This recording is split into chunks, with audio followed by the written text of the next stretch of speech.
Hello students. बेटे, हम chapter 3 जो हमारा पार्ट बी है इंडियन इकोनॉमिक डेवलपमेंट का चैप्टर 3 पढ़ रहे हैं। That is liberalisation, privatisation and globalisation. बेटे, लिबरलाइजेशन को हम लास्ट क्लास में डिस्कस कर चुके हैं बहुत अच्छे तरीके से। जो भी लिबरलाइजेशन के अंडर जिन जिन सेक्टर्स में रिफॉर्म हुए उन सब रिफॉर्म्स को हम पढ़ चुके हैं। आज बेटे हम डिस्कस करेंगे प्राइवेटाइजेशन को। प्राइवेटाइजेशन का मतलब क्या होता है और ये कैसे कैसे किया जाता है वो सब हम पढ़ेंगे। देखिए बेटे, privatisation privatisation means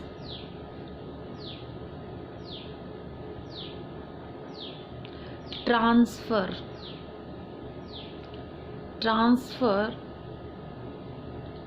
of ownership, transfer of ownership, management and control of public sector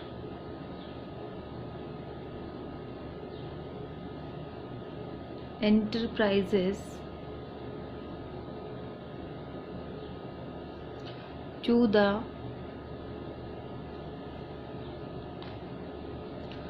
the entrepreneurs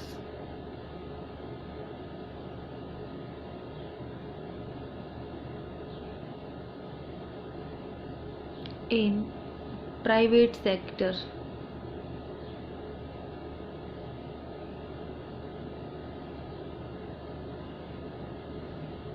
देखिए बेटे, प्राइवेटाइजेशन का मीनिंग क्या होता है?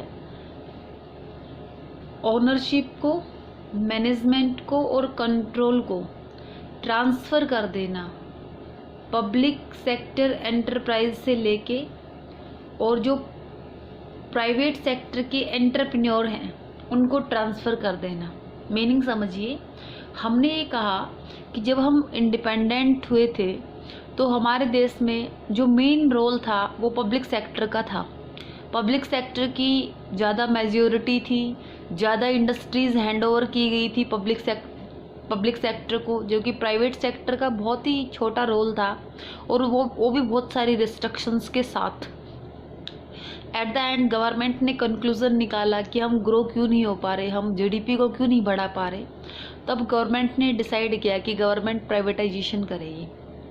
उसमें क्या होता है, प्राइवेटाइजेशन का मतलब होता है कि पब्लिक सेक्टर जो है, पब्लिक सेक्टर के जितने भी एंटरप्राइजेज हैं, जितने भी उद्योग धंधे हैं, जितने भी उपक्रम हैं, उनको, उनकी ओनरशिप को, उनके मैनेजमेंट को और उनके कंट्रोल को गवर्नमेंट ट्रांसफ़र करेगी प्राइवेट सेक्टर को।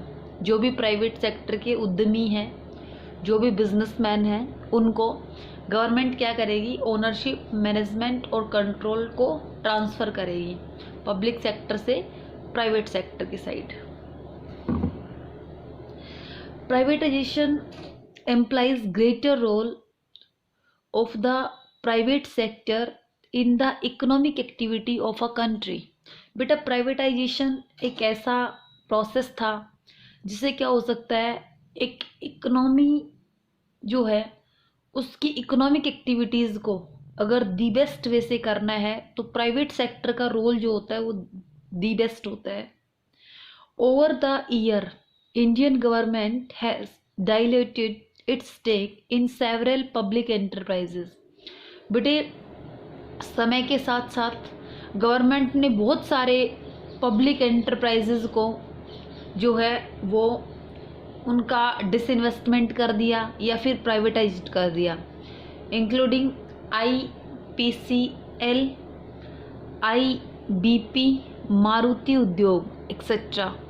तो बेटे, गवर्नमेंट ने ये रियलाइज़ किया कि अगर ग्रोथ करनी है, इकोनॉमिक एक्टिविटीज़ को बढ़ाना है, तो प्राइवेट सेक्टर के रोल को बढ़ाना होगा। इस वजह से प्राइवेटाइजेशन किया गया था। अब जो प्राइवेटाइजेशन जो होता है that can be done in 2 way. Okay, privatisation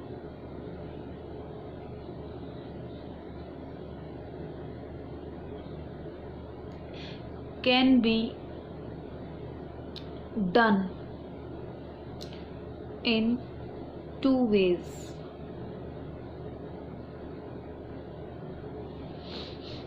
first है बेटे, first is transfer of ownership, transfer of ownership and management, transfer of ownership and management of public sector companies from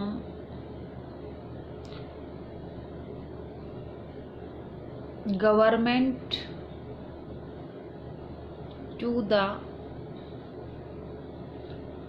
private sector. एक तो होता है बेटे, आपने जो public sector के जितनी भी कंपनीज़ हैं, जितने भी इंस्टीट्यूट्स हैं, जितने भी एंटरप्राइजेज़ हैं जो कि गवर्नमेंट की मेजॉरिटी के साथ हैं, इसलिए उनको पब्लिक कहा जा रहा है, और उनकी ओनरशिप को ट्रांसफ़र कर देना, उनके मैनेजमेंट को ट्रांसफ़र कर देना, प्राइवेट सेक्टर को हैंडओवर कर देना, क्या होता है? प्राइवेटाइजेशन होता है। ठीक है। और एक कहा गया है बेटा, सेकंड पॉइंट है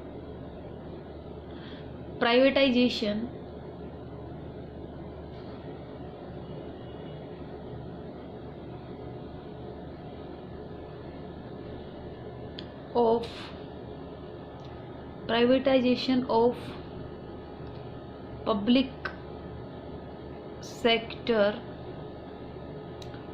अंडरटेकिंग्स, इसको बेटा हम शॉर्टकट में PSU, पब्लिक सेक्टर अंडरटेकिंग भी बोलते हैं, बाय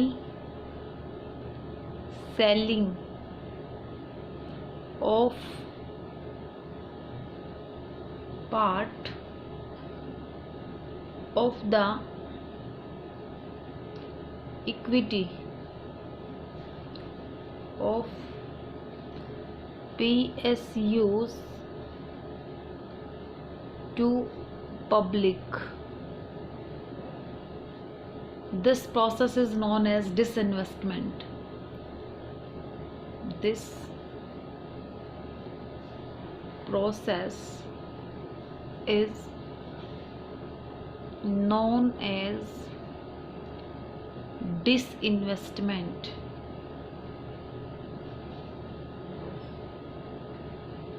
एक तो हमने कहा बेटे गवर्नमेंट क्या कर सकती है, गवर्नमेंट ओनरशिप को और मैनेजमेंट को ट्रांसफ़र कर देती है प्राइवेट सेक्टर को।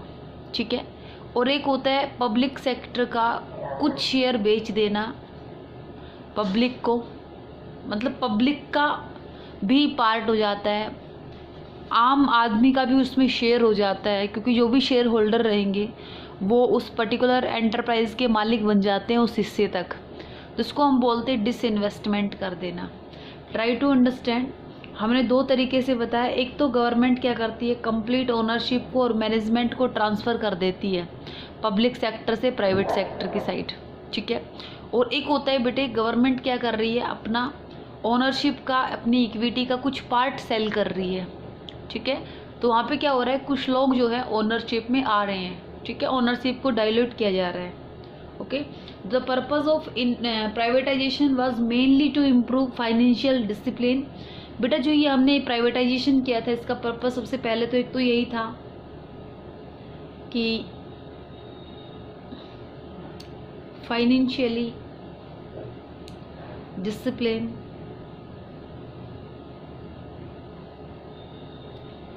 और दूसरा था बेटे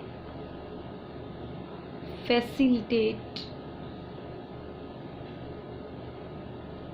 मॉडर्नाइजेशन।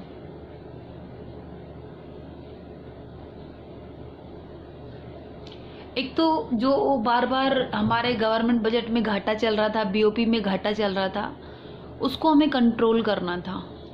वो घाटा उस लिमिट तक ही रहे जहाँ तक वो मैनेजेबल था। तो इसलिए हमने डिसइन्वेस्टमेंट और प्राइवेटाइजेशन के प्रोसेस को हमने इम्प्लीमेंट किया था इकोनॉमी के ऊपर। और दूसरा हमारा टारगेट था कि मॉडर्नाइजेशन हो, समथिंग न्यू हो इकोनॉमी में, ताकि हम ग्रो कर सकें। इसलिए गवर्नमेंट का बेटा ये विश्वास था कि प्राइवेट सेक्टर ज़्यादा बेटर वे से काम कर सकते हैं। शुरुआत में गवर्नमेंट ने पब्लिक सेक्टर पे भरोसा किया। पब्लिक सेक्टर उतना अच्छा काम नहीं कर पाया जितना गवर्नमेंट ने बिलीव किया था। आफ्टर दैट गवर्नमेंट ने प्राइवेट सेक्टर को प्रायोरिटी दी। इसी वजह से प्राइवेटाइजेशन एग्जिस्टेंस में आया। ओके बेटे, उसके बाद में मुझे बस थोड़ी सी छोटी सी एक टॉपिक है, उस पर चर्चा करेंगे हम। हमने आपको बताया था कि कुछ इंडस्ट्रीज़ को स्पेशल स्टेटस दिया गया, जैसे नवरत्न। कुछ को बेटे नवरत्न के नाम से जाना जाने लगा, कुछ थे महारत्न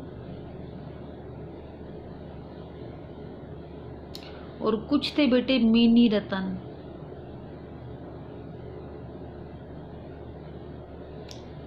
ये जो है ये स्पेशल स्टेटस इनको इसलिए दिया गया क्योंकि जो 1950s से लेके 1960s में कुछ ऐसे एंटरप्राइजेज थे बेटे जो बहुत ही एफिशिएंट वे से काम कर रहे थे, जो कि काफ़ी अच्छा कंट्रीब्यूट कर रहे थे इंडियन जीडीपी में।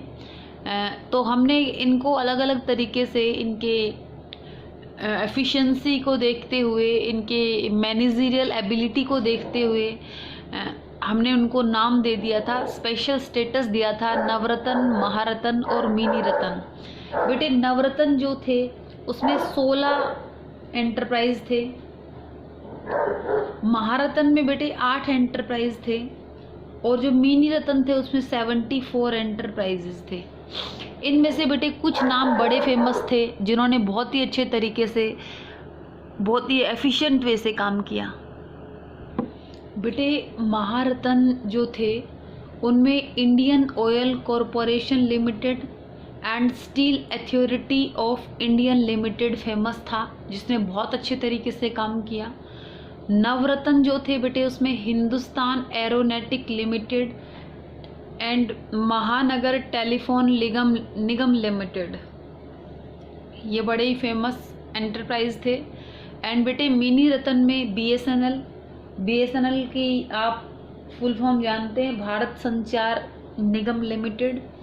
उसके बाद में बेटे airport authority of India and next था बेटे Indian railway catering and tourism corporation limited.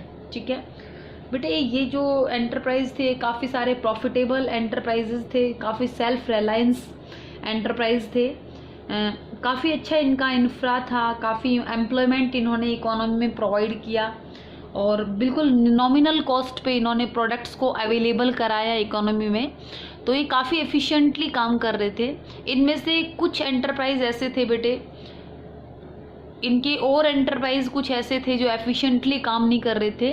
तब गवर्नमेंट ने डिसइन्वेस्टमेंट थोड़ा बहुत किया था, लेकिन फिर बाद में गवर्नमेंट ने डिसाइड किया कि नहीं, डिसइन्वेस्टमेंट नहीं किया जाएगा, कंप्लीट गवर्नमेंट के अंडर इनको रखा जाएगा। ठीक है, तो ये सिस्टम था बेटे प्राइवेटाइजेशन का। और प्राइवेटाइजेशन जो था उसके पीछे यही कारण था कि हम ये चाहते थे कि एफडीआई का फ्लो बढ़े। एक तो हम चाहते थे इनफ्लो जो है, इनफ्लो ऑफ एफडीआई वो इंक्रीज हो। ठीक है, और हम चाहते थे कि जो हमारी जो पीएसयू हैं, पब्लिक सेक्टर अंडरटेकिंग्स जो हैं, उनको ग्रेटर ऑटोनॉमी दी जाए, मैनेजरियल डिसीजन लेने के लिए भी ऑटोनॉमी मिले ताकि वो अच्छे तरीके से काम कर पाए। सेम ऐसे ही जैसे कि इन एंटरप्राइज को स्पेशल स्टेटस दिया गया तो इन्होंने और बेटर वे से और एफिशिएंसी के साथ अपना काम किया। This is privatisation. Now we will understand globalisation. Globalisation का बेटे मीनिंग होता है वैश्वीकरण। वैश्वीकरण का मतलब होता है विश्व एकीकरण, मतलब पूरे वर्ल्ड को इंटीग्रेट कर देना। ठीक है, तो हम क्या कहेंगे Although globalization is generally understood to mean integration of economy of the country with the world economy, मतलब जब एक देश की इकोनॉमी को वर्ल्ड इकोनॉमी के साथ इंटीग्रेट कर दिया जाता है तो इसे क्या बोलते हैं, हम ग्लोबलाइजेशन बोलते हैं। बट बेटे it is a complex phenomena. जो आपका ग्लोबलाइजेशन जो है वो एक बड़ा ही कॉम्प्लेक्स फिनोमिना है। जस्ट इतना कह देना इनफ नहीं होता कि हमने जो है एक कंट्री की इकोनॉमी को वर्ल्ड इकोनॉमी के साथ जो है इंटीग्रेट कर दिया, इतना कहना इनफ नहीं है। जो आपका ग्लोबलाइजेशन है वो एक वाइड टर्म है जो बहुत ही बड़ा अर्थ लेके अपने आप में चली है, ठीक है। जैसे कहते हैं ना गागर में सागर, तो वो सिस्टम है यहाँ पे। नेक्स्ट आ गया है, it is an outcome of the set of various policy. जो बेटे ग्लोबलाइजेशन आया है ये बहुत सारी पॉलिसीज़ की वजह से आया है, that aim to transform the world towards greater interdependence and integration. हमें चाहते थे बेटा कि जितने भी देश हैं एक दूसरे के ऊपर डिपेंड हो और एक दूसरे के साथ जुड़ के रहें, मिल के रहें। तो ये उन्हीं का परिणाम है, उन्हीं पॉलिसीज़ का आउटकम है ये कि हमारे पूरे ऑल ओवर वर्ल्ड में ग्लोबलाइजेशन हुआ, ठीक है।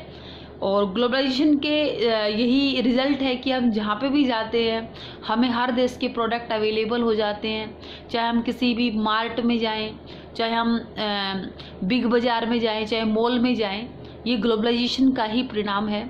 जितनी भी एमएनसीज़ हमारे यहाँ पे आई हुई हैं या फिर हमारी एमएनसीज़ विदेशों में गई हुई हैं, ये भी आपका ग्लोबलाइजेशन की वजह से ही पॉसिबल हो पाया है। तो ग्लोबलाइजेशन एक बड़ा ही कॉम्प्लेक्स फिनोमिना है और ये कहाँ से आया है, वेरियस पॉलिसीज़ की वजह से ग्लोबलाइजेशन जो है एग्जिस्टेंस में आया है। और ग्लोबलाइजेशन का यही एम था कि हमें क्या करना है, पूरी वर्ल्ड इकोनॉमी जो है उसमें क्या करना है, सभी को एक दूसरे पे इंटरडिपेंडेंट रहना होगा, बेटर रहेगा ताकि लड़ाई झगड़े ना हो, और इंटीग्रेट रहना होगा। जैसे कि भगवान ने बेटे नेचुरल रिसोर्सेज का बड़ा अनइक्वल डिस्ट्रीब्यूशन किया है, किसी देश में कोई चीज़ ज़्यादा है और किसी देश में बिल्कुल नहीं है। इस वजह से क्या करना होता है, जो चीज़ जहाँ पे अवेलेबल है वहाँ के उसके खुद के कंजप्शन के बाद में जो एक्स्ट्रा जो उनके वहाँ पे प्रोडक्शन होता है उस पर्टिकुलर कमोडिटी का, तो वो लोग सेल कर देते हैं। तो इसी वजह से क्या होता है, भगवान के नेचुरल रिसोर्सेज जो हैं उनके अनइक्वल डिस्ट्रीब्यूशन की वजह से हमें क्या करना पड़ता है, अदर कंट्रीज़ के ऊपर डिपेंड रहना पड़ता है, जिसकी वजह से ग्लोबलाइजेशन को इम्प्लीमेंट किया गया था। ओके, एंड लास्ट पॉइंट कहा गया, it involve creation of networks and activities transcending economic, social and geographical boundary. आप सबको पता है बेटे ये नेटवर्क्स का क्रिएशन था। बहुत सारे नेटवर्क जो है वो जुड़े हैं हमारे साथ, बहुत सारी कंट्रीज़ के साथ हमने व्यापार किया, जिसकी वजह से क्या हुआ, हमारा economic, social and geographical boundary जो थी उनमें बहुत सारी एक्टिविटीज़ इंक्रीज़ हुई, ठीक है। तो आपको पता है बहुत सारे करेंसी में हमने व्यापार किया, बहुत सारे कल्चर के साथ हमने फेस किया, बहुत सारे लोकेशंस पे हमने ट्रेड किया। तो ये हमारा एक अचीवमेंट था ड्यूरिंग ग्लोबलाइजेशन, ठीक है। तो हमने 3 बातें पढ़ी। सबसे पहले हमने कहा कि ग्लोबलाइजेशन का मतलब होता है एक नेशनल इकोनॉमी को वर्ल्ड इकोनॉमी के साथ इंटीग्रेट कर देना। ओके, नेक्स्ट हमने कहा ये बड़ा ही कॉम्प्लेक्स फिनोमिना है। उसके बाद में हमने ये कहा कि ये आउटकम है वेरियस पॉलिसी का। इसका एम यही था कि हमें क्या करना है, एक ग्रेटर इंडिपेंडेंसी हो और इंटीग्रेशन हो पूरे ऑल ओवर वर्ल्ड, ठीक है। और ग्लोबलाइजेशन जो है इन्वॉल्व करता है क्रिएशन ऑफ नेटवर्क्स को and activity transcending economic, social and geographical boundaries, ठीक है। इन एक्टिविटीज़ को ये इन्वॉल्व करता है, चाहे वो इकोनॉमिक एक्टिविटीज़ थी, चाहे वो इकोनॉमिक बाउंड्री में थी, चाहे वो सोशल बाउंड्री में थी, या फिर ज्योग्राफिकल बाउंड्री में जो एक्टिविटी थी, और सारे नेटवर्क्स को इन्वॉल्व करता है। तो अगर मैं ग्लोबलाइजेशन को डिफ़ाइन करूं कि हमें जो है ग्लोबलाइजेशन को 1 या 2 लाइन में डिफ़ाइन करना है, तो हम ग्लोबलाइजेशन की डेफिनेशन क्या देंगे। देखिए, हम कहेंगे बेटा globalisation means integrating the national economy with the world economy. पहली बात तो ये है कि हम क्या करना चाहते थे, नेशनल इकोनॉमी को वर्ल्ड इकोनॉमी के साथ इंटीग्रेट करना चाहते थे। दिस इज ग्लोबलाइजेशन थ्रू कैसे, removal of barriers on international trade and capital movement. जो भी हमने बैरियर्स लगा रखे थे कि हम इंपोर्ट करेंगे तो हम टैरिफ लगा देंगे, कोटा लगा देंगे, हम जो है हमने अपनी डोमेस्टिक इंडस्ट्रीज़ को प्रोटेक्ट किया, इसलिए हमने FII को रिस्ट्रिक्ट कर दिया कि हमारे यहाँ पे कोई इन्वेस्टमेंट नहीं करेगा। हम डरे हुए थे कि कभी हम फिर से गुलाम ना हो जाएं, ठीक है। तो हमने क्या किया, हमने ग्लोबलाइजेशन को जब इम्प्लीमेंट किया तो हमारा टारगेट यही था कि हमारी जो नेशनल इकोनॉमी है उसको हम वर्ल्ड इकोनॉमी के साथ इंटीग्रेट करेंगे। कैसे इंटीग्रेट करेंगे, जो भी हमारे इंटरनेशनल ट्रेड को लेके जो हमारी बैरियर्स थी उन सबको हमने रिमूव किया, और जो भी कैपिटल से रिलेटेड, जो मूवमेंट से रिलेटेड जो भी हमने रिस्ट्रिक्शन लगा रखी थी उन सबको हमने रिमूव किया, और हमने अलाउ किया, FDI को अलाउ किया। बहुत सारे देश की कंपनी हमारे देश में आई और हमारी बहुत सारी कंपनीज विदेशों में काम करने गई। ये सब ग्लोबलाइजेशन की वजह से पॉसिबल हो पाया। तो हम ग्लोबलाइजेशन को इस तरीके से डिफाइन करेंगे, globalisation means integrating the national economy with the world economy through removal of barriers and international trade and capital movement. Okay, और इन शॉर्ट हम क्या कह सकते हैं, इन शॉर्ट अगर ग्लोबलाइजेशन को डिफाइन करना हो तो हम जस्ट इतना कहेंगे, in short globalisation aim to create a borderless world. मतलब एक ऐसा संसार हो जहाँ पे ट्रेड के मामले में, जहाँ पे कैपिटल को इन्वेस्टमेंट करने के मामले में कोई बॉर्डर ना हो। हालांकि ज्योग्राफिकल बॉर्डर रहेगा, सबकी अपनी अपनी ज़मीनें हैं, सबका अपना अपना एक एरिया है, लेकिन ट्रेड जो होगा, चाहे वो गुड्स की टर्म में हो, चाहे वो सर्विसेज की टर्म में हो, चाहे वो इन्वेस्टमेंट हो, चाहे वो FDI हो, चाहे वो FII हो, उसके लिए कोई बॉर्डर नहीं है। कोई भी कहीं पे जाके इन्वेस्टमेंट कर सकता था, कोई भी कहीं पे जाके व्यापार कर सकता था। This is globalisation. ओके,